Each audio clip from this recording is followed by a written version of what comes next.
dipersembahkan oleh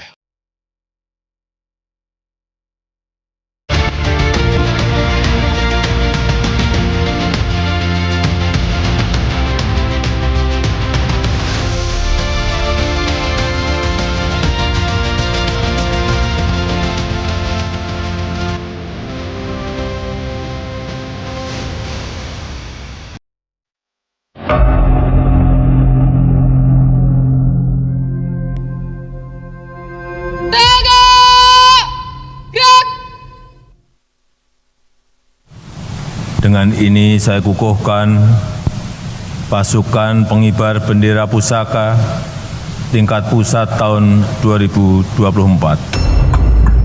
Demi ketenangan dan keutuhan bangsa, bubarkan BPIP. Takbir!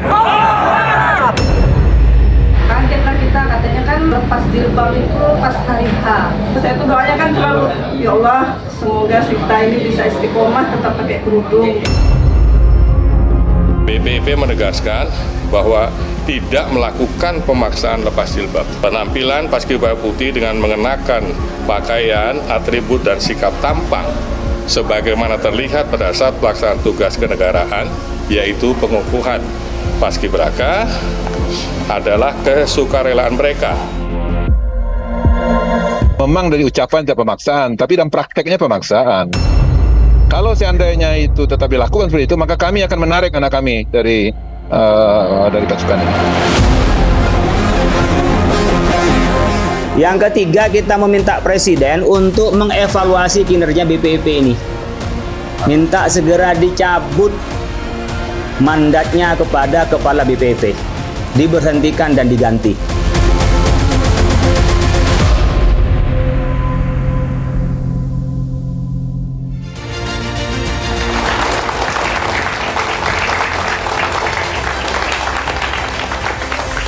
Pemirsa, Badan Pembinaan Ideologi Pancasila atau BPIP kembali disorot usai aturan lepas jilbab bagi Paskibraka kemarin ramai diperbincangkan. Meski sudah meminta maaf, nampaknya polemik ini tak berhenti sampai di sana. Berbagai dosa-dosa dari BPIP pun kembali dikulik, mulai dari pelarangan cadar, kemudian salam lintas agama, bahkan juga menyebut agama sebagai musuh besar Pancasila pun muncul kembali. Berbagai statement bermunculan termasuk juga mengevaluasi kinerja dari BPIP. Layakkah kemudian Badan Pembinaan Ideologi Pancasila ini dilanggengkan? Kita akan bahas tuntas di Catatan Demokrasi bersama dengan sejumlah narasumber. Tapi tak hanya di sana, kami pun juga akan melibatkan mahasiswa dari Trisakti School of Management Jakarta. Nanti gabung saja, ikuti diskusinya. Ada pertanyaan, langsung bergabung dengan diskusi kami ya. Kalau gitu langsung saja kami perkenalkan satu persatu narasumber kami pemirsa. Sudah hadir, ada Zain Assegaf, pengamat sosial kami. Selamat malam. Ya, Assalamualaikum. Dan juga ada Mbak Monique Rickers. Ini biasanya kami undang, tapi kali ini stage-nya berbeda. Purna Paskibra DKI. Betul ya Mbak ya? Selamat malam. Selamat malam. Nanti kita tanya-tanya juga pengalamannya bagaimana ya. Dan juga sudah hadir ada aktivis kebinekaan dan juga perdamaian Pak Ahmad Nurholis. Assalamualaikum. Waalaikumsalam. Selamat malam.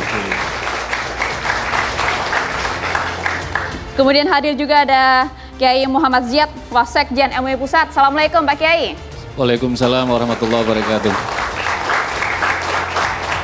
Yang membara juga malam hari ini ada Mas Roy Suryo, mantan Menpora RI. Selamat malam Mas. Selamat malam. Merdeka! Kan masih 17-an. Itu dia, saya kan udah bilang membara ya. Yang di sebelahnya mungkin nggak kalah membara ini ya. Ini ada Ustadz Hilmi Firdausi. Assalamualaikum Ustadz. Waalaikumsalam warahmatullahi wabarakatuh. Kita tanya yang paling membara dulu nih ya Mas Roy ya. Mas Roy, kalau melihat kemarin ramai BPIP kembali disorot aturan lepas jilbab bagi Paskibraka. Bahkan Gubernur Sumatera Utara sempat ingin mencabut begitu ya Paskibraka yang berada di DKI Jakarta. Anda melihat hal ini seperti apa? Anda juga sempat menandatangani aturan mengenai Paskibraka pada tahun 2014 kan? Betul, ya inilah akibatnya kalau bangsa ini meninggalkan sejarah. Jas merah. Jangan sekali-sekali meninggalkan sejarah. Sudah sejak tahun 46 ya. Waktu itu setahun setelah kemerdekaan, itu kan Paskibra kan dibentuk waktu itu di Jogja, di Gedung Negara Jogja. Waktu itu Kiai Muntahar yang kemudian dipasrahi oleh Bung Karno. Dan setelah itu memang dibentuk terus setiap tahun, baru tahun 67, yaitu pada saat setelah itu memang kebetulan Kementerian Pemuda Olahraga nggak ada, ya, karena terakhir tuh Pak Maladi. Kemudian setelah itu tahun 66, kemudian tahun 67 kebetulan Pak Muntahar ini menjadi Dirjen Kepemudaan di Dikbud waktu itu, ya. Nah, beliau yang ditunjuk oleh Pak Harto malah. Jadi sudah beda presiden, tapi semangatnya masih sama, ditunjuk oleh Pak Harto untuk kemudian menangani masalah Paskibra. Dan kemudian ketika Pak Abdul Ghafur membentuk atau menjadi Menteri Pemuda waktu itu, sampai dengan kemudian terus sampai alhamdulillah saya di tahun 2014 itu mengeluarkan peraturan Menteri nomor 33 tentang Paskibraka itu di bawah Kementerian Pemuda dan Olahraga. Oke, aturan hijab ini diatur tidak? Enggak perlu diatur. Hijab itu kan hubungan hubungan antara manusia dengan Sang Pencipta. Kita itu manusia yang ngatur hablum minanas saja. Jadi sebenarnya ini sudah ada, bahkan pada saat proklamasi kemerdekaan 17 Agustus 45, lihat petugasnya. Ada juga yang pakai kerudung kok gitu loh. Jadi waktu itu ada Bufat, ada SK Trimurti. Itu pun juga menggunakan pakaian nasional yang ada kerudungnya. Ini memang goro-goronya itu terjadi tahun 2022. Ketika muncul Perpres, peraturan presiden yang kemudian memindahkan yang biasanya diatur di Kementerian Pemuda dan Olahraga. Ini saya belain ini menteri yang sekarang ini Mas Dito nih ya. Dit, kamu saya belain ini ya. Dipindahkan tiba-tiba ke BPIP. Mbak, selain masalah sengkarut jilbab ini, apa? Pemborosan luar biasa. Di Kemenpora itu sudah ada di sana deputi yang menangani pemberdayaan pemuda. Jadi unitnya sudah ada. Kita juga Kemenpora itu punya Cibubur sebagai pusat pelatihan. Tadi kita dengar ada Muntahar. Dulu Mbak Monik saya kira juga masih ingat ketika dilatih, kita pun melakukan ziarah. Itu bagaimana kita menghormati kepada para penduduk. Kita ziarah ke makam Jeruk Purut, ke tempat Pak Muntahar itu dimakamkan.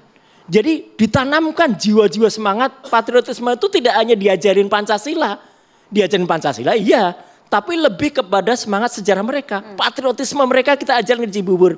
Kita lihat dan di sana sudah kita latih bagaimana para pemuda dan pemudi dari 38 kalau sekarang provinsi, ya dulu zaman saya masih 34. Itu kemudian kita latih di sana dan tidak pernah ada kisruh macam ini. Dan kalau ada apa-apa, presiden gampang negurnya gitu loh. Kan ini menteri, kalau ada apa-apa kan tinggal diketok sama presiden. Lah kalau BPIP, presidennya apa berani ngetok?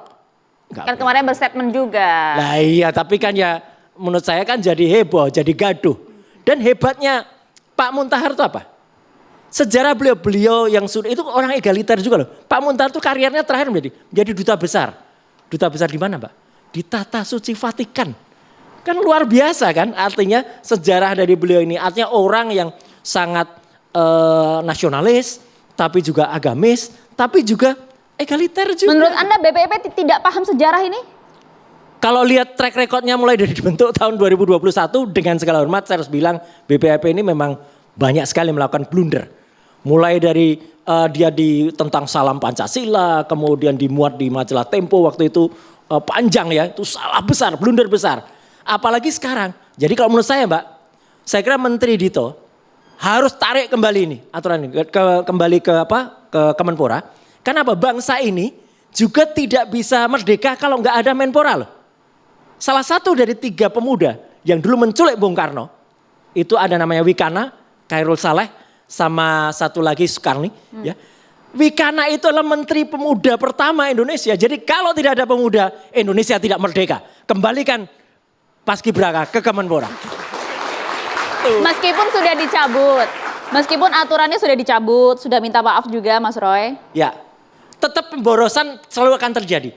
Ngapain BPIP sudah concern aja belajar lagi soal Pancasila, nggak usah ngurusin Paskibraka deh. Paskibraka biar diurusin oleh Kementerian Pemuda Olahraga. Yang tepat mengurus di sana sudah ada pelatihannya, sudah ada tempatnya, sudah ada mesnya, sudah ada gedung pemuda, sudah ada balai pemudi. Jadi nggak perlu ngadain nanti jadi proyek lagi nanti di BPIP, bikin asrama lagi, nanti bikin pelatihan lagi. Tapi ini tempatnya Mas, pembinaan ideologi Pancasila, kurang apa coba? Ya udah bikin literatur aja deh, bikin literasi aja untuk didik pemuda-pemuda dan pemudi ini.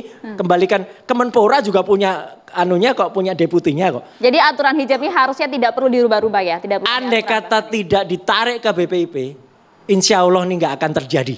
Itu karena itu akan tetap di Kemenpora, dan di Kemenpora itu kita menghormati semuanya, menghormati kebinekaan tunggal ika kita. Itu tidak akan terjadi, Mbak, insya Allah. Oke, kalau gitu saya mau ke Mbak Monik. Mbak Monik sebagai Purna Paskibra ya Mbak ya, melihat kemarin kisruh Paskibraka kita mengenai aturan lepas hijab, sebenarnya sepakat tidak sih dengan alasan awal untuk menseragamkan itu tadi? Oke, ya terima kasih. Sebetulnya kalau alasannya untuk keseragaman, jelas saya tidak setuju. Karena itu akan membuat di lain pihak akan ada upaya juga untuk menyeragamkan dengan pola berjilbab. Yang kemarin disuruh buka jilbab untuk keseragaman agar semuanya sama tidak berjilbab. Nah, bisa-bisa nanti tahun depan misalnya paskibrakanya semuanya harus berjilbab. Nah, ini kan repot. Nanti pemuda-pemuda dari daerah-daerah yang minoritas Kristen misalnya akan kesulitan untuk mengirimkan wakilnya ke 17 Agustus di istana. Tapi kan nggak mungkin ada pemaksaan dong Mbak kalau perkara soal hijab. Nah, ini kan alasan BPIP itu kan keseragaman. Nah, makanya tadi pertanyaannya setuju nggak dengan keseragaman? Saya tidak setuju dengan keseragaman itu. Dan menurut saya memaksa membuka jilbab itu sama salahnya dengan memaksa untuk orang yang tidak berjilbab dipaksa untuk pakai jilbab. Coba di sekolah-sekolah negeri itu banyak sekali loh kasus, dan juga di institusi PNS yang tidak berjilbab. Kita nggak usah bicara tentang non-Kristen, kita bicara tentang orang muslimah yang tidak mau atau tidak punya, dan mereka memilih untuk tidak berjilbab. Jadi saya disclaimer dulu nih, saya tidak anti jilbab. Kenapa? Karena orang Yahudi, perempuan yang menikah itu harus menggunakan penutup kepala. Bisa topi, bisa wig, bisa seperti jilbab. Jadi saya sama sekali tidak anti jilbab. Yang saya tolak adalah, yang saya tentang adalah kewajiban atau pemaksaan aturan berjilbab bagi orang yang tidak mau berjilbab. Nah, ini yang salah. Dan repotnya di Indonesia kecenderungannya ini sangat-sangat nyata. Data dari Human Rights Watch tahun 2024 di bulan Februari saja diperkirakan ada 70 perda yang mewajibkan anak itu berjilbab. Nah, ini mungkin pemerintahan yang akan datang ini harus benar-benar mengulik supaya tidak diimplementasikan. Kita kembalikan kembali tadi kan kata Pak Roy, ini hubungan antara kita manusia dengan Tuhan. Jadi bagaimana dengan keimanan masing-masing saja, kalau dia merasa dia ingin tunduk, dia ingin taat dalam agama dan jilbab adalah salah satu wujudnya, silakan. Tapi jika ia tidak merasakan hal seperti itu, dia punya alasan yang lain, itu bebas saja. Jadi sekali lagi saya tidak menentang jilbab, yang saya tentang adalah kebijakan pemaksaan jilbab itu sendiri. Oke, kalau kebijakannya kemudian ditentang, tidak sepakat, Anda sepakat juga tidak dengan banyaknya narasi yang meminta BPIP untuk dibubarkan? Mbak Monik? Kalau dibubarkan saya tidak setuju, karena apa? Indonesia ini makin hari makin intoleransinya makin tinggi. Radikalisme masih nyata, makanya kita masih punya BNPT.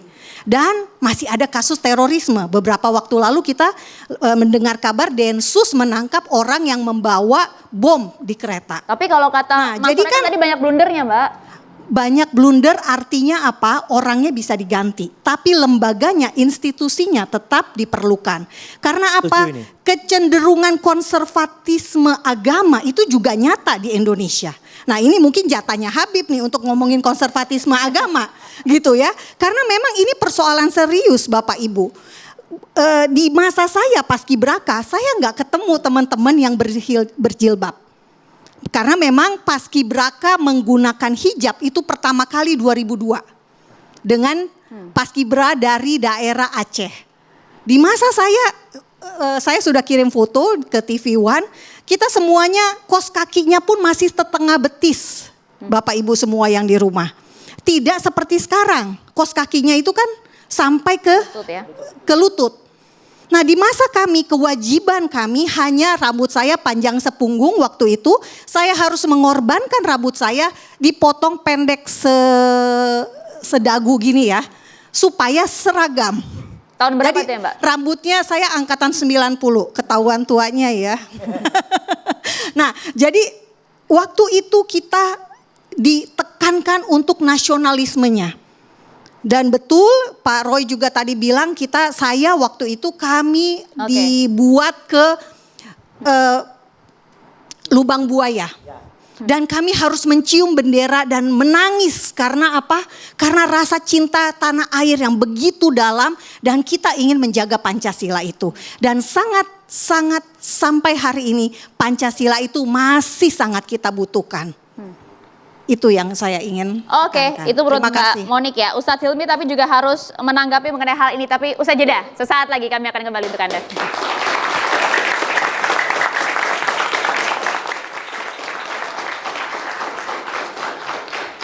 Kita lanjutkan diskusi pemirsa. Ustadz Hilmi meskipun sudah meminta maaf dan juga mencabut aturan itu namun dengan alasan keseragaman. Anda sepakat tidak? Indonesia itu beragam bukan seragam. Ya. Jadi agak aneh kalau kemarin Kepala BPIP menyampaikan kenapa dia mengeluarkan aturan yang membatalkan aturannya sendiri. Ya, jadi aturan pertama itu nomor 2 tahun 2022 ada 6 poin, tiba-tiba dia buat aturan nomor 35 tahun 2024 yang menyunat 1 poin. Poin keempat, penggunaan ciput bagi paskibraka muslimah yang berhijab itu tiba-tiba enggak ada. Artinya ada indikasi pelarangan menggunakan jilbab bagi para paskibraka muslimah. Ya. Jadi ini menurut saya caper aja ya. Cari perhatian saja. Untuk apa? Ya, saya juga bingung untuk apa dan untuk siapa juga cari perhatiannya. Satu, ini sudah paskibraka itu sudah lama. Ya, tidak ada masalah. Ya, teman-teman yang pakai hijab semua nggak ada masalah. Kenapa sekarang dipermasalahkan dan itu tiba-tiba? Ya, walaupun alasannya katanya itu hanya pada saat pengukuhan dan upacara. Loh, jilbab ini nggak bisa buka tutup kayak arus ke puncak gitu ya. Main buka main tutup ya. Kalau orang sudah pakai hijab ya harus konsekuensinya pakai hijab terus gitu kan. Tapi ada loh yang buka tutup juga. Apa tuh? Mungkin itu yang ditiru. Ya, jadi alasan-alasan yang disampaikan tuh absurd dan ya ngeles saja. Ya, dan kalau saya mohon maaf ini Mbak Aya ya, kalau kita flashback ke belakang lihat bagaimana kontroversialnya yang Tapi masa BPIP ngeles loh untuk alasan itu? Nah, ya. Ini suatu badan yang nggak main-main loh Ustaz. Betul. Namanya Badan Pembinaan Ideologi Pancasila. Tadi saya iseng-iseng posting di Twitter saya, di Instagram saya. Ini BPIP yang mau diganti kepalanya atau mau dibubarkan sekalian. Mbak tahu jawabannya 95% netizen pengen dibubarkan. Alasannya useless dan buang-buang anggaran. 360 sekian miliar tapi outputnya apa? Kontribusinya apa? Walaupun saya pribadi ya kalau ngompor-ngomporin juga nih untuk dibubarkan. Enggak. Ya enggak sampai dibubarkan lah. Kalau memang ada kepalanya yang bersalah kita ganti kepalanya gitu kan. Ya, kita masih butuh badan ini tapi outputnya harus lebih jelas.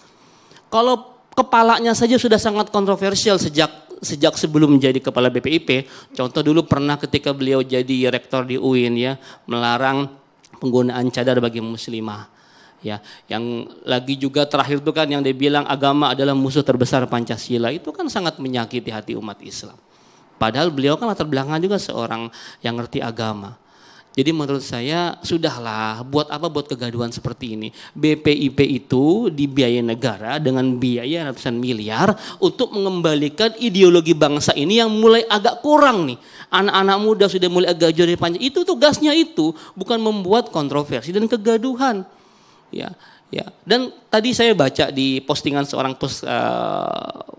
paskibraka purnawirawan ya Mbak ya. Purna Paskibraka gitu kan ya, pelatih nasionalnya juga.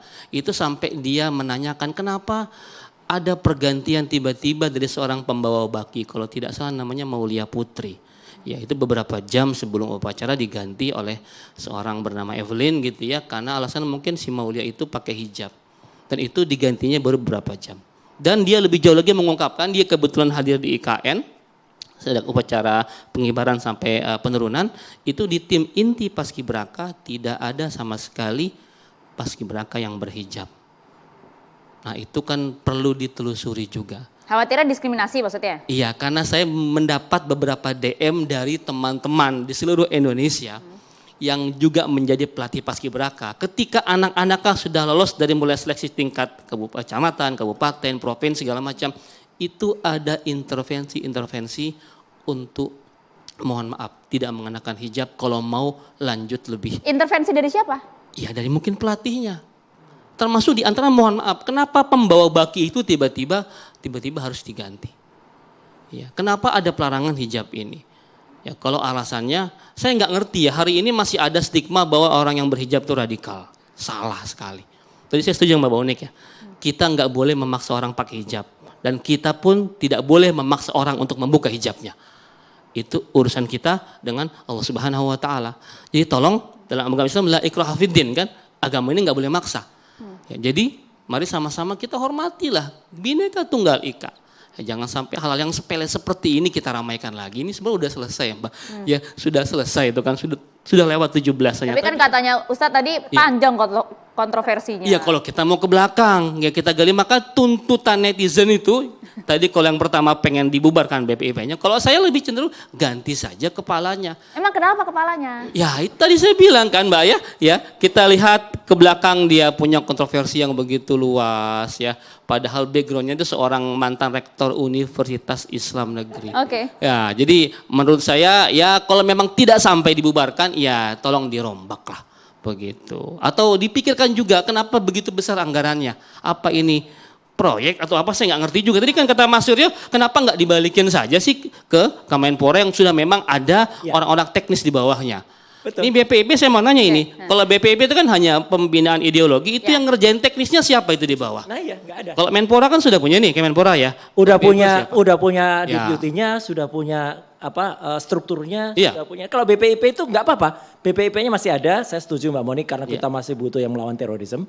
Tapi pemikir-pemikir saja, think-tank saja di situ. Iya. Cukup. Tapi satu lagi saya jadi ingat, Iya. kalau soal pembawa baki sudah diatur, itu saya juga ingat zamannya Mbak Monik dulu. Pembawa baki itu malah sudah ditentukan sebelum itu dimulai upacaranya. Okay. Bahkan pembawa baki itu membuat aturan yang diubah juga waktu itu. Biasanya tinggi badan. pembawanya itu 165, gara-gara pembawa bakinya itu nggak terlalu tinggi waktu itu ya. Itu jadi turun ke 160, Mbak Monik masuk. Tapi begitu Mbak Monik mungkin? Iya. Bisa tidak sih kemudian harus dirubah secara last minute gitu? Pada masa saya memang aturannya betul 165 cm tinggi untuk perempuan. Laki-laki kalau nggak salah 170 minimal. Cuma karena waktu itu saya seangkatan dengan cucu Presiden Soeharto. Nah, mohon maaf ini teman saya ya, teman baik.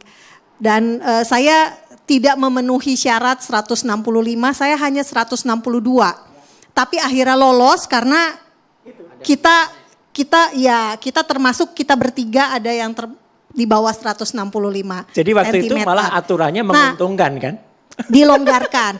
Nah tapi untuk pada masa saya, untuk keputusan siapa yang membawa baki itu sebetulnya deg-degan. Karena hanya diberitahu paginya. Jadi ada 2 tim yang dipilih, tim A, tim B. Dan mereka akan dinilai selama latihan dan baru ditentukan pada paginya. Apakah yang A itu pagi atau yang... ini pura-pura nggak tahu aja. Kita dari luar sudah tahu tuh yang bawa baki pasti si itu kok. Enggak, maksudnya ini yang lainnya ya. Yang lainnya maksudnya selama ini memang begitu. Jadi tim A atau tim B. Jadi mereka akan menerima kabar kamu akan mengibarkan bendera atau kamu yang menurunkan bendera. Jadi mereka harus siap kapan saja mereka bertugas. Nah, apakah kalau sekarang itu ternyata ada unsur yang tadi ya, diskriminasi yang mau bawa bakinya yang nggak berhijab, itu saya tidak tahu. Tetapi setahu saya di PPI itu mereka sangat ketat dalam pelatihan karena yang melatih itu tentara. Ya. Nah itu dia. Kalau masalah yang siapa tim yang menurunkan, siapa tim yang menaikkan bendera, memang itu saya tahu diumumkan beberapa jam. Ya. Tapi kalau pembawa baki dan sebagainya itu memang sudah dilatih. Ya, ada yang utama, ada cadangannya, setahu saya. Ada utama, ada cadangannya. Ini kemarin itu yang menggantikan bukan cadangannya. Nah ini yang perlu mungkin juga ditelusuri oleh teman-teman PPI kemarin, ya patut dicurigai apalagi karena ada masalah ini. Gitu. Oke, menarik. Pak Zain, tapi kalau misalnya kita lihat nih ya, Bang Zain, perlu tidak sih kemudian sampai tadi narasi dari Ustadz Hilmi dan juga beberapa followers dari Ustadz Hilmi gitu ya, ini harus dibubarkan ini badannya nih? Ya, terima kasih. Saya hormatin dulu Pak Kiai ini. Mohon maaf kalau mungkin saya beda atau salah, tidak ada bermaksud untuk menjatuhkan juga Ustadz di depan. Memang terkadang saya ini di posisi yang apa ya, posisi tempat hujatan orang. Aduh. Karena saya ini mau berbicara apa yang menurut saya benar. Jadi berbeda tuh bukan berarti saya tuh ingin menyesatkan. Ya. Memang kadang-kadang kalau sudah bau beragama ini kadang-kadang suka sering ribut. Dan nanti ujung-ujungnya apa? Dibilang saya sesat, kafir, itu aja. Gini, kita nih harus belajar lah. Kalau melihat perbedaan tuh jangan terus marah. Saya lihat ini isu agama ini kenceng sekali. Seperti kemarin isu jilbab, akhirnya kemerdekaannya hilang. Saya perhatiin berita di mana-mana jilbab ini apa lagi. Belum lama kita dicekokin oleh pepesan kosong Mama Gufron, masuk lagi ini lagi. Lah inilah negara akhirnya capek. Akhirnya kemarin saya lihat Pak, kesakralan kemerdekaan tuh nggak ada lagi. Ya kan karena aturan cuma itu. Karena jilbab. Apa sih seorang jilbab nih kok harus, saya juga ingin meluruskan dalam pandangan Islam. Ini karena apa? Masih menganggap, maaf saya mungkin beda di sini ya. Dan berapa banyak ulama yang tidak mengatakan jilbab itu wajib. Karena menganggap jilbab itu wajib, dianggap sesuatu yang melanggar ini menggugat Tuhan. Akhirnya hilang akal sehat kita. Kita mengklaim semua ini nggak benar. Kan ini BPIP ini punya tanggung jawab dia terhadap ideologi Pancasila. Yang menyatukan negeri ini Pancasila, bukan agama. Kalau agama banyak perbedaan, sesama Islam aja saling bunuh. Jadi kita jaga nih Pancasila. Dan kenapa sih cuma karena jilbab? Kalau boleh saya katakan jilbab itu bukan suatu perintah kewajiban. Kalau mau lihat dari ayatnya. Itu kan hendaklah, itu anjuran. Anjuran itu apa? Andaikan Anda sakit, makanlah yang bergizi. Kalau nggak makan tidak berdosa. Jilbab itu kalau saya pahami apa? Seperti payung. Kalau mau hujan bawalah payung. Kalau nggak hujan nggak harus dipaksa orang pakai payung. Tapi kan bagi seseorang yang menggunakan kemudian harus dilepas itu kan suatu hal yang besar loh. Saya bingung kemarin ribut nih. Yang buat ribut siapa? Di pihak anak-anaknya nggak ada masalah. Orang tuanya komplain. Orang tua yang di luar. Enggak, orang tua dari kenapa orang tua ikut campur? Komplain. Maaf, ini jilbab, sholat, puasa itu kebutuhan personal. Tidak boleh siapapun intervensi. Hak orangnya. Lah, ini anaknya mau. Kenapa jadi ribut? Dan cuma acara di 17-an. Kita untuk NKRI. Untuk kesamaan. Enggak murtad orang enggak pakai jilbab. Di ayatnya itu enggak ada tentang jilbab. Apabila Anda melanggar, Anda kafir. Ayatnya malah baik Tuhan. Supaya jangan diganggu. Jadi jilbab itu apa? Kondisional. Bukan sesuatu hal yang harus mutlak dipakai hari-hari. Ini mungkin saya melawan banyak orang. Tapi itu jelas ayatnya. Hendaklah. Bukan perintah kewajiban. Satu lagi di surat An-Nur. Yang dibilang aurat wanita itu apa? Sini sampai dada. Tidak ada mengatakan kepala harus ditutupin kayak Batman. Terus dibilang rambut katanya itu aurat. Gak ada. Mana ayatnya? Kalau emang rambut itu aurat, ayat di An-Nur 31 membahas tentang aurat wanita itu apa? Ditutup sampai kepala. Itu cuma dada aja. Lah inilah. Lah kerangka berpikir tentang jilbab ini yang perlu diluruskan. Besok-besok kalau ada perbedaan jilbab, jangan rame seperti gempa bumi di Indonesia ini. Pak Ziyad. Baik Mbak Maria, tadi Mas Zain tadi menyampaikan bahwa jilbab itu bukan merupakan kewajiban, bahwa jilbab itu adalah situasional, maka ini bertentangan dengan mayoritas jumhurul ulama dalam menafsirkan ayat. Kalau kita merujuk Ayat-ayatnya, setidaknya saya ingin menyebut saja di ayat surat Al-Ahzab ayat 59, surat Al-A'raf ayat 26, kemudian surat An-Nur ayat 31. Yang tadi oleh Habib disebutkan melihat pada surat An-Nur tadi. Di An-Nur itu memang menjelaskan apa itu urutan aurat yang terkait dengan wanita. Yang boleh ditampakkan adalah muka dan telapak tangan. Karena itulah kemudian difahami oleh para mufasir dan ini juga didukung oleh hadis-hadis. Itu adalah kemudian menjadi bagian. Soal ada dari kecil dari ulama kemudian mengatakan ini nggak wajib itu soal lain. Tapi kita kembali kepada topik kita. Ya. Jadi persoalan masalah jilbab yang terkait dengan pasif geraba kemarin itu tidak ada kaitannya kemudian gempang enggak, biasa-biasa saja. Kita justru ingin meletakkan tatanan bernegara ini. Bahwa kita nggak boleh melupakan tentang sejarah yang disebut oleh Bung Karno dengan jas merah tadi itu. Apa itu? Indonesia itu merdeka apa? Berkat rahmat Allah Subhanahu wa taala dan didorong keinginan yang luhur, maka menjadi merdeka. Apa maknanya? Maknanya bahwa negara ini mengakui dan bersandar bahwa ini adalah berkat karunia Allah. Yang kedua, kenapa ini menjadi serius dan menjadi penting? Jangan sampai ada pihak-pihak, apalagi ini lembaga negara yang membenturkan antara agama dan negara. Agama dan negara udah selesai. Selesainya di mana? Disepakatinya oleh anggota BPUPKI. Di sana ada tokoh nasionalis, ada tokoh ulama, dalam hal ini misalkan Ki Bagong Saidikusumo dan Ki Haji Wahid Hasyim sekedar untuk menyebut dua nama sebagai representasi dari Muhammadiyah dan Nahdlatul Ulama. Maka kemudian apa? Sila yang pertama, ketuhanan yang Maha Esa. Ketuhanan yang Maha Esa ini adalah bagian pengakuan dari sila-sila Pancasila yang diletakkan pertama bahwa negara ini berdasarkan ketuhanan. Maka nggak boleh orang tidak bertuhan di sini.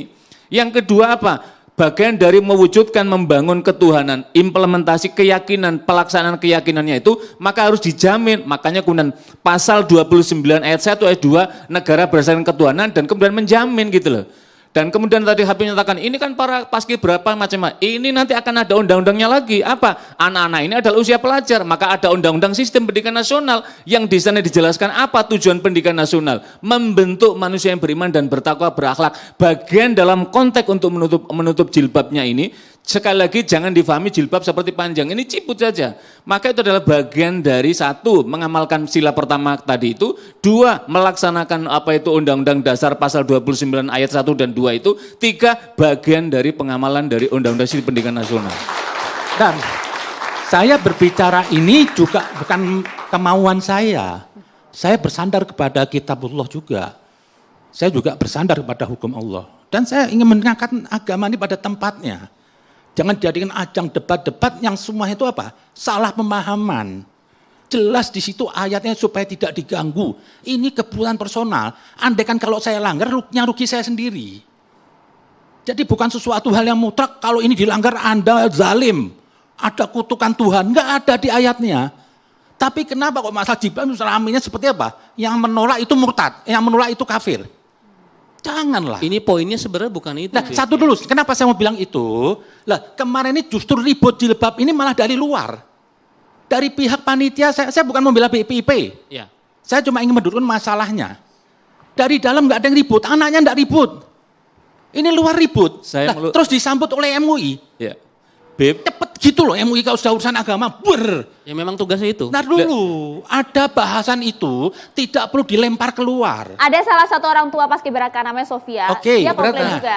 Protes juga. Maksud saya apa? Saya juga ingin dudukkan MUI itu apa? Jangan suka ngelempar masalah ini keluar.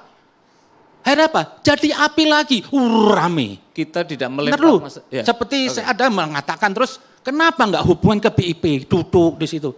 Jadi kenapa hal-hal yang begini cuma Islam atribut diramekan, tapi dalam hal apa ya kemanusiaan itu yang lebih penting nggak pernah disentuh.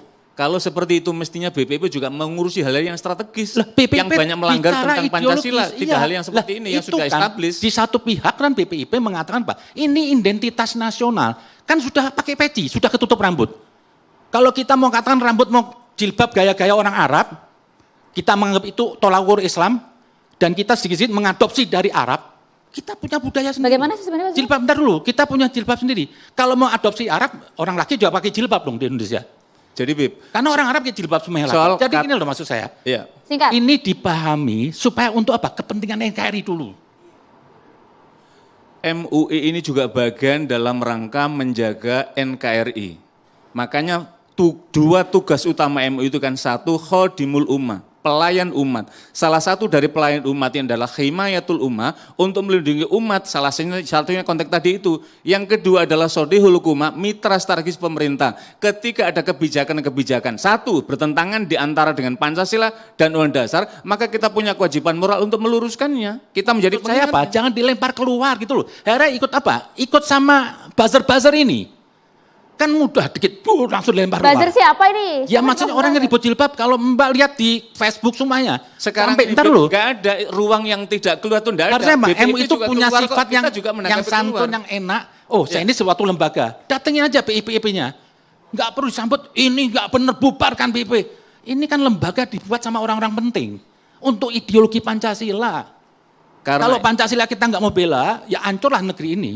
Justru disitulah MUI berdiri terdepan dalam konteks Maksud saya Pancasila. caranya itu jangan suka melempar masalah di luar. Oke, biar dijelaskan dulu, silakan Pak Ziyad. Jadi tidak ada istilah MUI kemudian melempar. Justru MUI hadir bagaimana melindungi umat, bagaimana menjaga NKRI. Maka kemudian berikanlah advice. Makanya salah satunya adalah keputusan tentang kaununiyah, tentang produk undang-undang. Maka kemudian MUI juga memberikan respon lah. Konteks ini adalah MUI justru ingin mengingatkan. Jangan bermain-main isu terkait membenturkan antara agama dan negara bahwa ini sudah selesai. Ketika ini dibenturkan, maka ini justru akan meletupkan. Maka MUI punya kewajiban, ini harus direm. Makanya kemudian mengingatkan pada BPIP itu gitu loh. Mengingatkan pada BPIP. Makanya kemudian MUI mengumpulkan kepada seluruh ormas Islam, salah satunya adalah untuk memberikan pemahaman, memberikan penjelasan tentang konteks ini. Dan di antara ormas-ormas tadi itu kencang-kencang, maka MUI menyatakan ini bukan lembaganya, tetapi yang perlu dievaluasinya adalah personnya yang terkait dengan pemberi kebijakan itu. Gitu. Suruh bubarin katanya BPIP. Oke. Kan MUI bilang suruh bubarin BPIP. Sopo? Netizen. Siapa yang barin? Ini ada keputusannya, ada tausiah MUI resmi. Ada Jadi Habib juga dari sikap MUI bilang juga nggak boleh menebar kebencian begitu. Enggak menebar kebencian, kita di sini duduk diskusi. Lah iya betul, makanya kita meluruskan tadi itu bahwa MUI telah mengeluarkan tausiah, tidak ada satu kata pun yang resmi yang statement awal enggak ada. Kemudian menyatakan bubarkan. Yang ada adalah statement awal enggak ada. Apa? Statement awal enggak ada yang bilang. Enggak ada. Jadi kan kalau kita kan melihatnya kan pada apa yang menjadi keputusan institusi. Statement awal yang pernah ucapan dari Kiai Sapa Khalid Nafis mengatakan bubarkan aja tuh BPIP. Ya kalau tidak bisa mengurusi konteksnya, tapi ketika sudah menyangkut ini maka ulama itu kan selalu yang guru itu jangan sarkas. Karena begini Bapak-bapak. Gitu loh. Karena MUI pun juga sudah berstatement mengenai hal ini, mengenai berbagai kontroversi dari BPIP, tidak hanya sekali ya. Nanti dijelaskan oleh Pak Ziyad usai jeda. Sesaat lagi untuk Anda.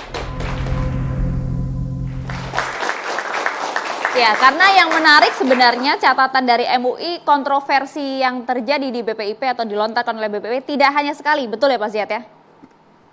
Betul. Jadi ini juga menjadi diskusi di pimpinan di MUI. Yang pertama misalkan ketika ucapan yang tadi sudah disampaikan oleh Pak Roy Suryo tadi, bahwa musuh terbesar Pancasila adalah agama. Ini berbahaya sekali. Mengapa berbahaya? Karena beliau ini sebagai kepala lembaga negara. Justru harusnya kepala lembaga negara itu adalah bagaimana bisa memproteksi, melindungi, mengayomi, membina seluruh kekuatan yang ada di negara ini. Yang kedua, agama dan negara yang di awal tadi sudah kita diskusikan, sudah selesai, sudah didiskusikan oleh founding father kita. Sehingga sudah menjadi rumusan di Pancasila itu, menjadi rumusan di dalam preambul Undang-Undang Dasar 1945 itu. Maka ketika ini dibenturkan, maka inilah yang diingatkan oleh Pak Ketua Umum MUI bahwa jangan sampai ada yang membenturkan antara agama dan negara atau umat Islam dengan negara, maka ini tidak boleh dibenturkan. Kalau ada beberapa misalkan elemen yang nggak setuju itu biasa, itulah namanya bineka. Tetapi kan bukan itu yang menjadi sasaran kita. Ini adalah dalam konteks hal ini. Yang berikutnya adalah Mbak Maria, tadi yang sudah kita diskusikan, ini ada konsekuensi bahwa sila ketuhanan pertama, persatuan Indonesia. Persatuan itu bukan berarti menjadikan satu, bahwa kita ini berbeda-beda, bersuku-suku, tetapi bagaimana kemudian ini diikat supaya tunggal ika. Maka ketika tunggal ika jangan dihilangkan bahwa kita ini berbineka tadi itu gitu loh. Kayak sekarang kita ini kan, Habib Zain dengan keribunya, saya dengan pecinya Pak Rusduro, bukan berarti harus disamakan.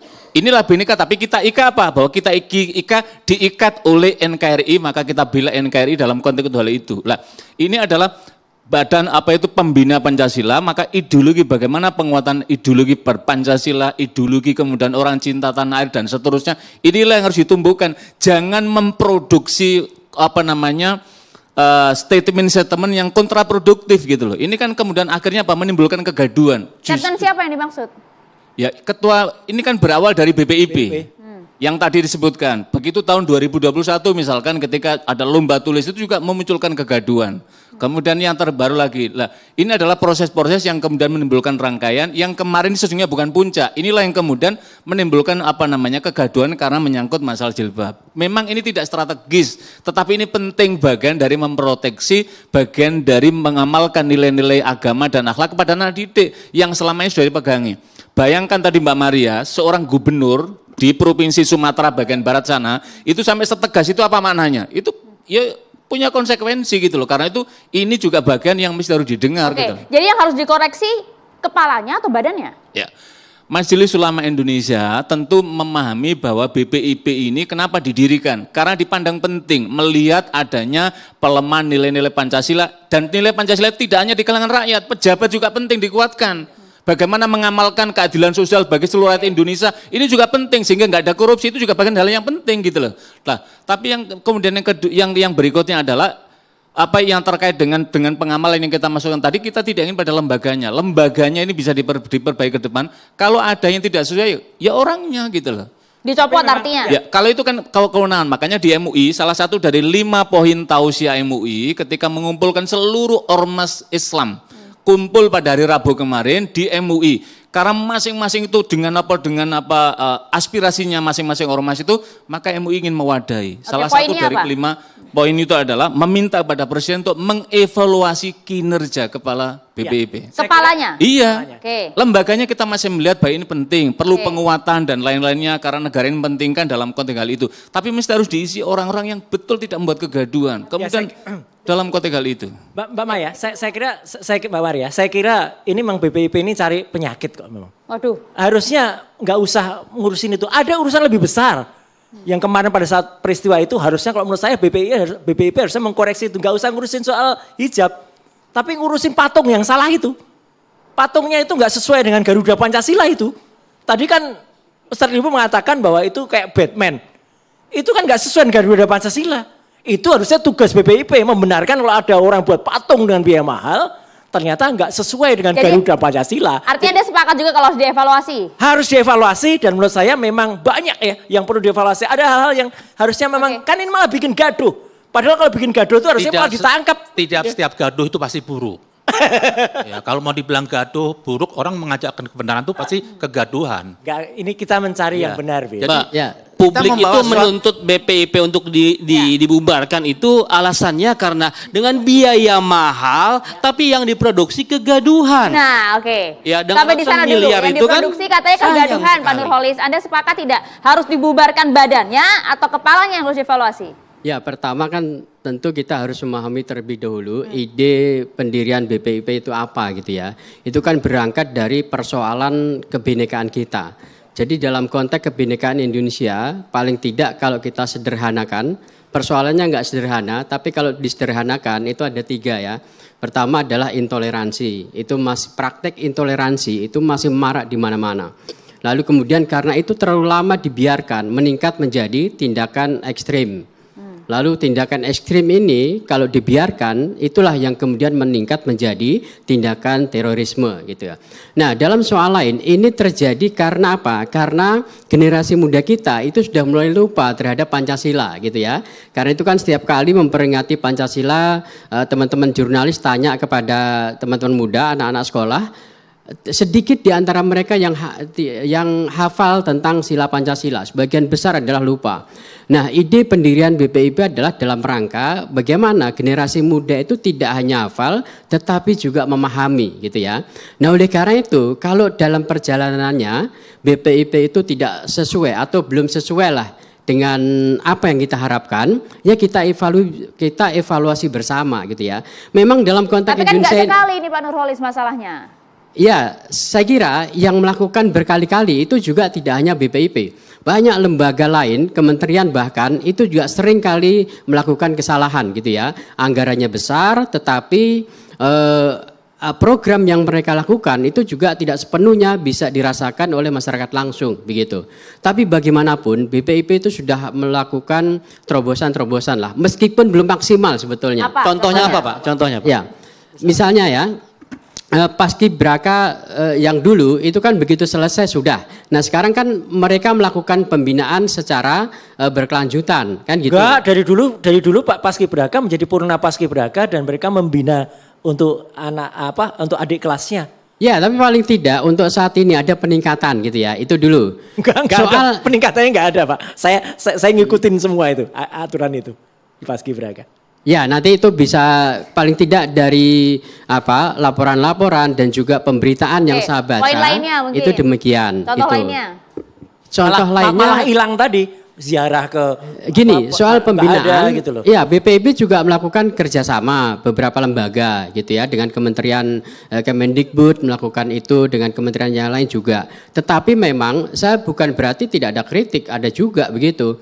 Soal yang kemarin itu saya juga punya catatan terhadap BPIP gitu ya. Harusnya memang tidak harus ada kebijakan yang kemarin itu. Karena selama ini kan sudah berjalan dengan baik, dengan lancar kan.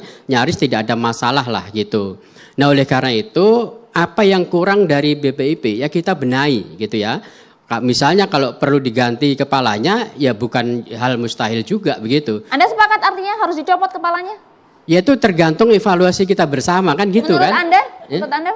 Ya kalau udah fatal ya bisa diganti Mbak gitu. Karena itu tadi kan saya setuju bahwa anggaran yang digelontorkan kepada lembaga ini itu cukup tinggi gitu. Nah kekurangan lain yang belum dilakukan oleh BPIP adalah nampaknya mereka itu enggan bekerja sama dengan kalangan CSO. Ya. Sementara CSO, NGO itu kan yang berurusan langsung dengan persoalan-persoalan di akar rumput. Kalau untuk masalah aturan lepas jilbab fatal tidak menurut Anda?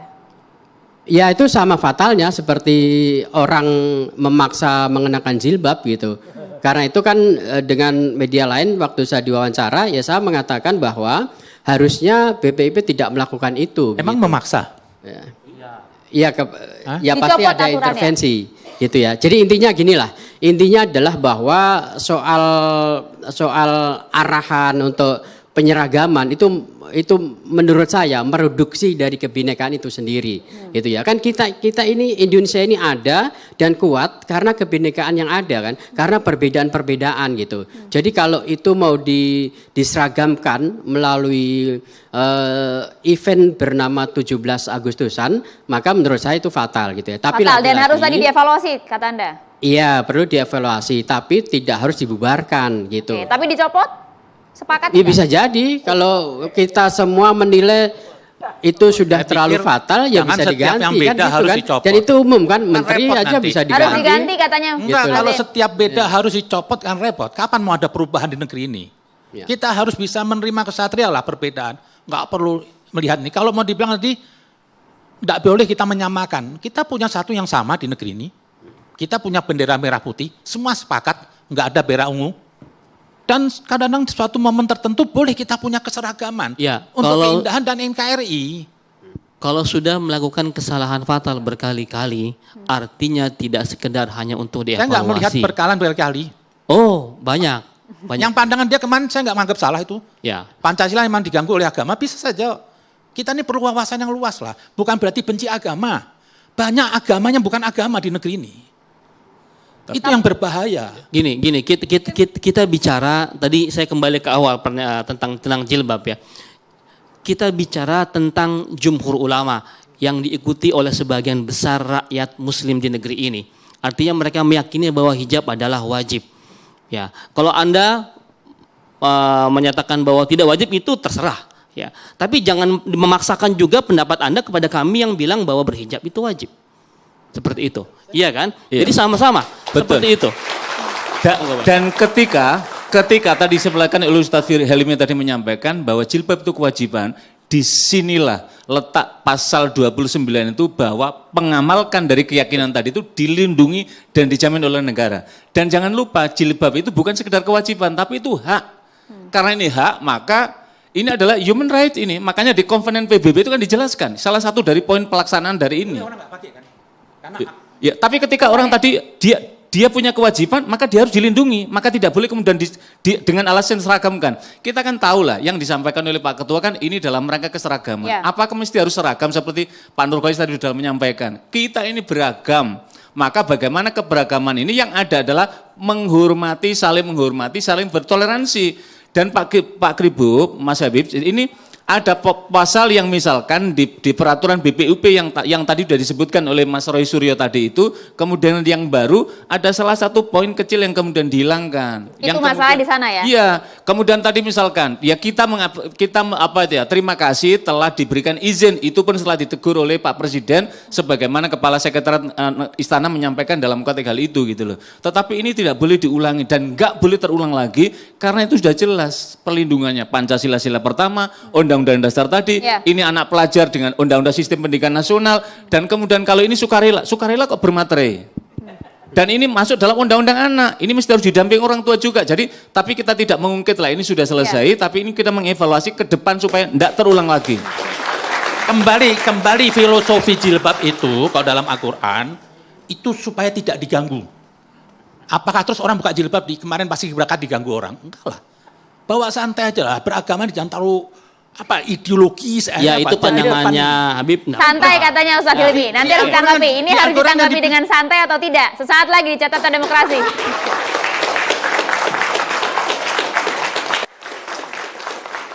Ini kita sudah on air Bapak-bapak, kita bawa ke on air aja ya obrolan tadi ya. Jadi gimana nih Ustaz Hilmi? Harus dibawa santai atau ini merupakan suatu hal yang fatal aturan kemarin? Fatal. Ya, tadi kembali kita kalau ngomong masalah jilbab diskusinya panjang ya. Sesi yang berbeda. Nanti dengan Pak Yai kita ngobrol. Ya. Ini masalah adalah tadi saya kembali dulu.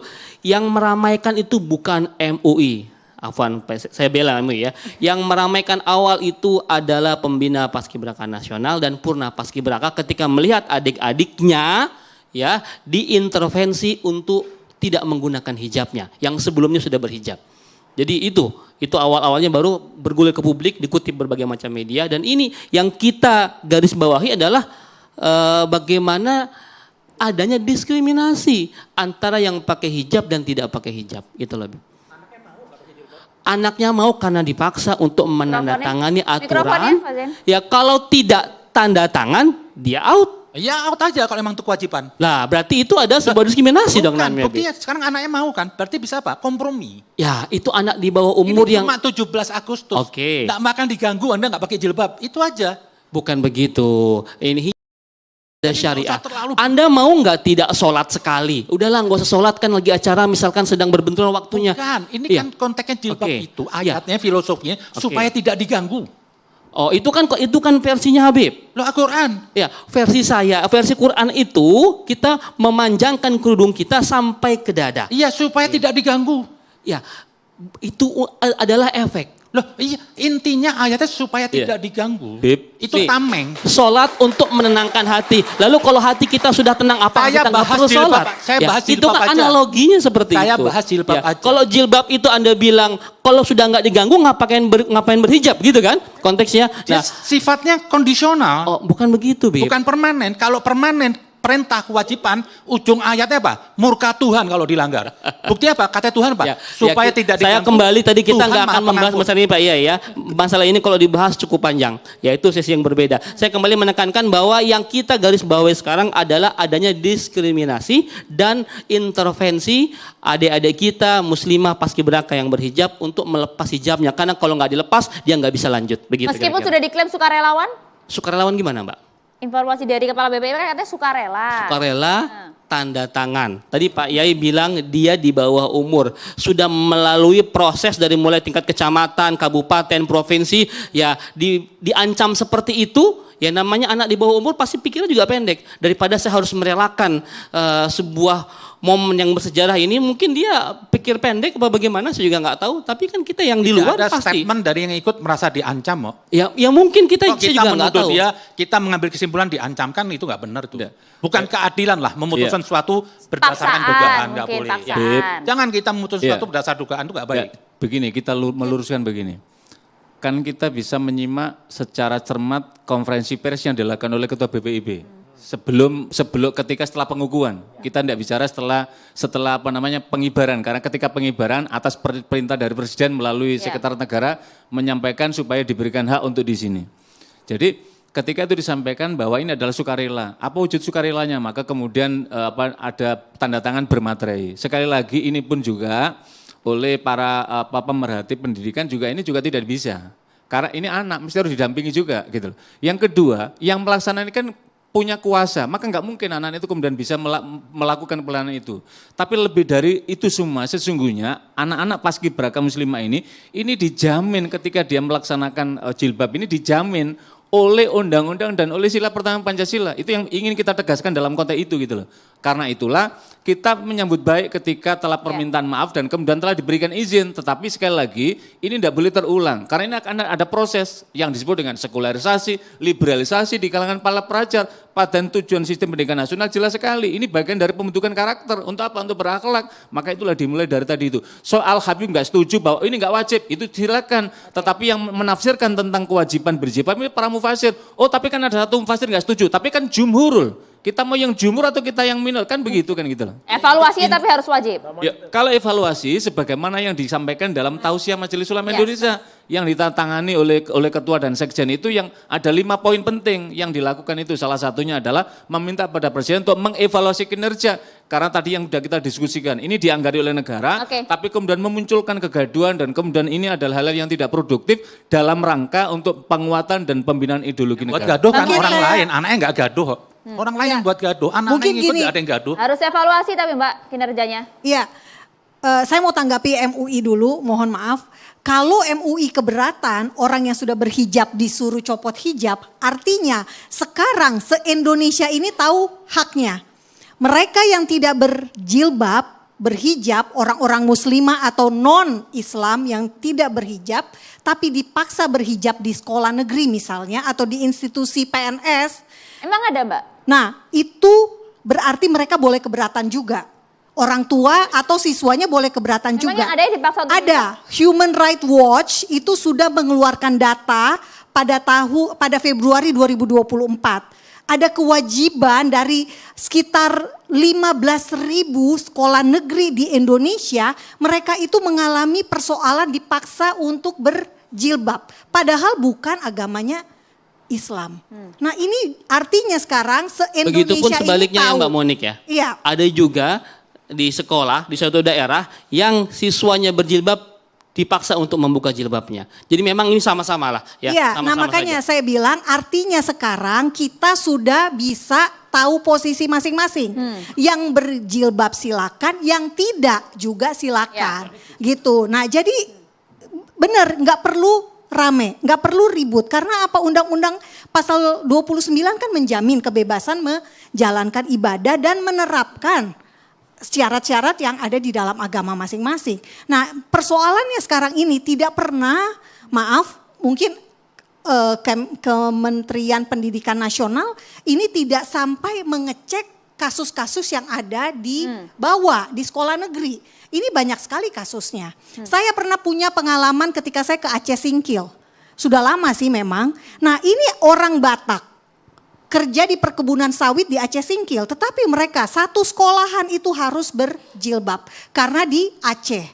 Nah harusnya kan nggak perlu seperti itu. Nah pesan saya adalah kalau tadi ditanya apakah BPIP ini harus ada, tentu harus ada kebijakan-kebijakannya yang tentu saja yang harus mengakomodasi seluruh agama di Indonesia. Karena Indonesia ini bukan negara agama tertentu. Indonesia ini punya 6 agama yang diakui. Dan saat ini memang ada problem. Saya juga punya pengalaman ketika saya... harus dievaluasi tidak kepalanya menurut Anda? Kepalanya boleh diganti kalau memang dianggap tidak sesuai lagi dengan kebijakan-kebijakan atau visi dari BPIP itu Anda sendiri. menganggapnya? Nah sejauh ini ada pernyataan yang ia katakan bahwa Pancasila musuh agama. Agama adalah musuh Pancasila. Nah saya punya pengalaman seperti ini ya. Waktu itu saya liputan ISIS masuk Indonesia tahun 2014 di sebuah kampus sekolah agama di Jakarta. Saksi mata yang saya wawancarai menyaksikan ketika baiat ISIS itu, ini saya ngomong tentang anak-anak mahasiswa. Pada saat baiat ISIS, foto presiden dan wakil presiden itu dicopot, termasuk burung Garuda dan Pancasila yang ada di tengah.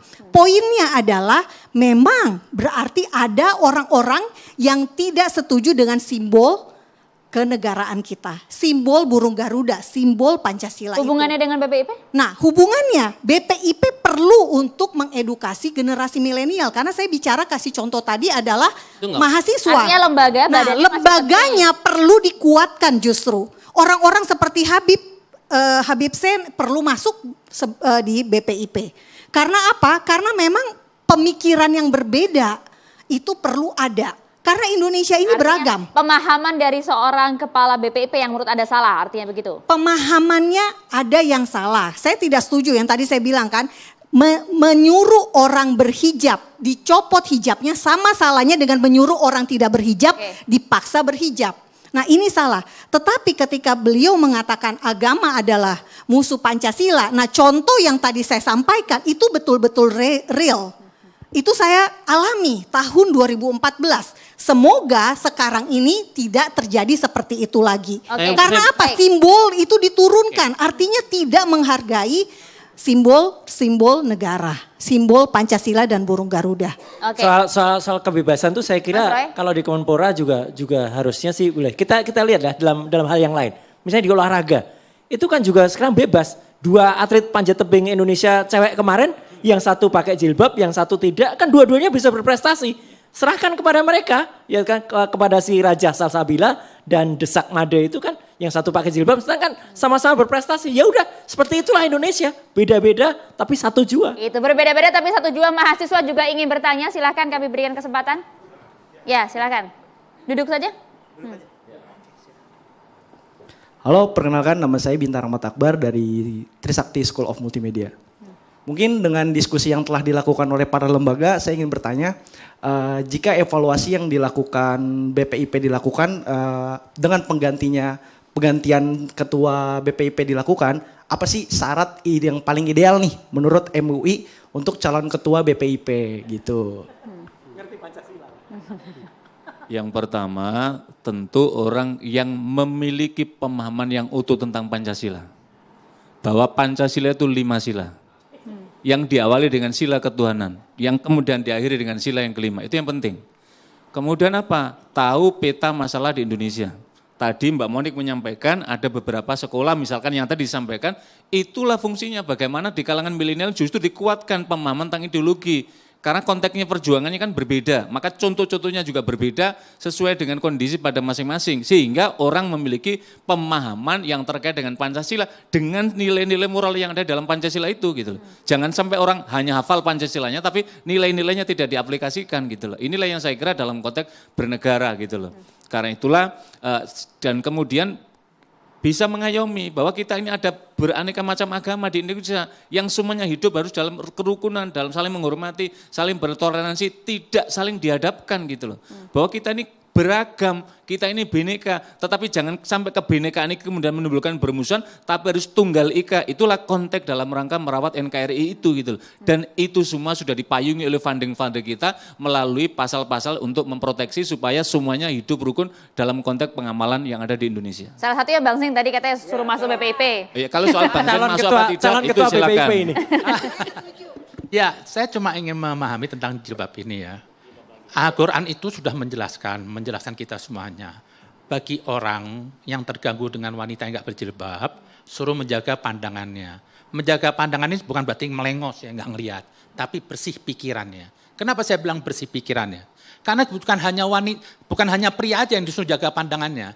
Wanita pun juga disuruh menjaga pandangannya. Jadi bukan memandang laki-laki dengan apa? Dengan tidak berkonotasi buruk lah, pokoknya normal aja. Lah itulah kaidah-kaidah jilbab itu perlu difahami. Oke, tapi kalau dengan sekarang kalau ada orang memaksa orang pakai jilbab itu apa? Itu dosa besar. Karena Tuhan sudah tidak pernah Tuhan dalam menganjurkan agama itu memberi kebebasan. Aku beri kebebasan pada seorang hamba. untuk membakti kepada atau menyembah padaku. Aku sudah beri ajaran dan larangan dan anjurannya. Jadi kalau ada unsur agama, di situ ada pemaksaan, itu dosa besar. Oke, Ustaz Hilmi. Memaksa orang pakai jilbab, tadi dibilang dosa. Ya begitupun orang yang memaksa untuk membuka jilbab. Ini saya dapat DM tiba-tiba dari follower saya. Langsung karena tahu saya di sini, ya. Anak-anak paskib yang bagus yang ternyata jilbaban akan disampaikan kemungkinan akan tereliminasi jika masih berjilbab. Jika iman Islamnya tidak kuat, apalagi pendamping dari sekolah tidak tegas, akan sangat mudah melepas jilbabnya demi lolos jadi anggota paskibraka. Ini langsung dari para pelaku. Jadi ini kita fokus ke sini Mbak ya. Saya nggak mau fokus masalah jilbab dan sebagainya. Kita fokus masalah diskriminasi paskibraka yang muslimah. Jadi semoga itu tidak terjadi lagi. Terima kasih. Karena itu Mbak Maria sama Mas Kribo bahwa misalkan statementnya Pak Sekretaris Umum PP Muhammadiyah apa? Jika betul tindakan yang dilakukan kemudian penseragaman dan kemudian orang yang sudah berjilbab kemudian melepas jilbab hanya untuk keseragaman, maka ini adalah tindakan diskriminatif. Beliau itu guru besar dalam pendidikan agama multikultural yang luar biasa untuk memberikan pengamatan. Tokoh-tokoh agama sudah memberikan pandangan yang luar biasa. Tidak mungkin beliau-beliau para pandangan ini kemudian wah ini karena indah. Ini pasti semuanya adalah karena kecintaan kepada negara ini. Jangan sampai tatanan yang sudah bagus dan kemudian terkoyak oleh hal-hal yang sesungguhnya tidak substantif, sesungguhnya tidak terlalu organ dalam konteks negara. Tetapi ini dikembalikan kepada konstitusi. Pancasila bunyinya begini, undang-undang dasar begini, menjamin seperti itu sudah dilaksanakan. Kita tidak berdebat soal masalah wajib atau tidak. Sekali lagi ini pemahaman keyakinan tadi adalah merupakan kewajiban. Karena itulah MUI sudah mengeluarkan 5 tausiahnya dalam konteks hal ini dan akan disampaikan Pak Presiden. Terima kasih. Ya, mungkin memang saat ini waktunya kita mengevaluasi kementerian lembaga yang tidak sesuai dengan harapan bersama gitu ya. Jadi saya kira tidak hanya BPIP, kementerian lain yang dananya besar tapi peruntukannya itu tidak sesuai dengan harapan gitu. Jadi saya kira mungkin ini berkahnya buat kita, saya kira ya. Ini momen bagi kita untuk mengevaluasi kesemuanya itu gitu ya. Jadi karena persoalan kita nggak hanya di BPIP, di lembaga kementerian lain juga sama begitu. Jadi supaya pajak yang kita bayarkan kepada negara itu kembali ke rakyat lah, tidak ini kan sebagian besar program atau proyek yang ada di kementerian lembaga ini kan project oriented. Kadang-kadang tuh ngada-ngada aja istilahnya begitu, tidak sesuai dengan ini kebutuhan di masyarakat. Artinya harus dievaluasi lagi kinerjanya seperti apa. Gitu. Setuju. Jadi kalau singkatnya kalau saya sih clear aja. BPIP tetap yang harus dievaluasi adalah ketuanya. Ya, saya yakin ketuanya kalau punya pemikiran yang visioner, maju, pandangannya itu tidak akan gaduh begini. Ya, tapi BPIP kembalikan sebagai lembaga think tank saja. Nggak usah ngurusin teknis. Yang ngurusin teknis kementerian. Nah, tapi kalau kementerian yang kemudian terlalu ribet atau nggak bisa ngurusin teknis, misalnya Kementerian Pendidikan dan Kebudayaan, ya kasihan juga itu ya. Sekarang kan kita lihat banyak sekali gaduh di bidang pendidikan juga. Gara-gara mungkin ya itu kepalanya juga harus ganti juga itu.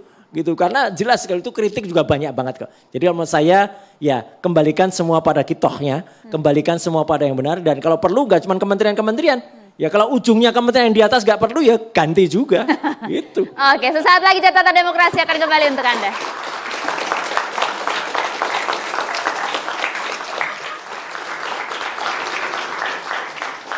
Ya pemirsa, dari diskusi ini paling tidak kita paham betul memang kita ingin mengembalikan lagi kitoh dari Badan Pembinaan Ideologi Pancasila untuk sama-sama kembali ke jalan yang benar, memberikan edukasi dan juga pembinaan untuk bisa meluruskan kembali Pancasila di tengah masyarakat. Terima kasih sudah hadir. Bang Zin terima kasih, Mbak Moni terima kasih banyak, Pak Nurholis terima kasih Pak Ziad, Mas Roy dan juga Ustadz Hilmi. Saya Maria Asegaf akan kembali untuk Anda minggu depan di Catatan Demokrasi. Wassalamualaikum warahmatullahi wabarakatuh. Sampai jumpa.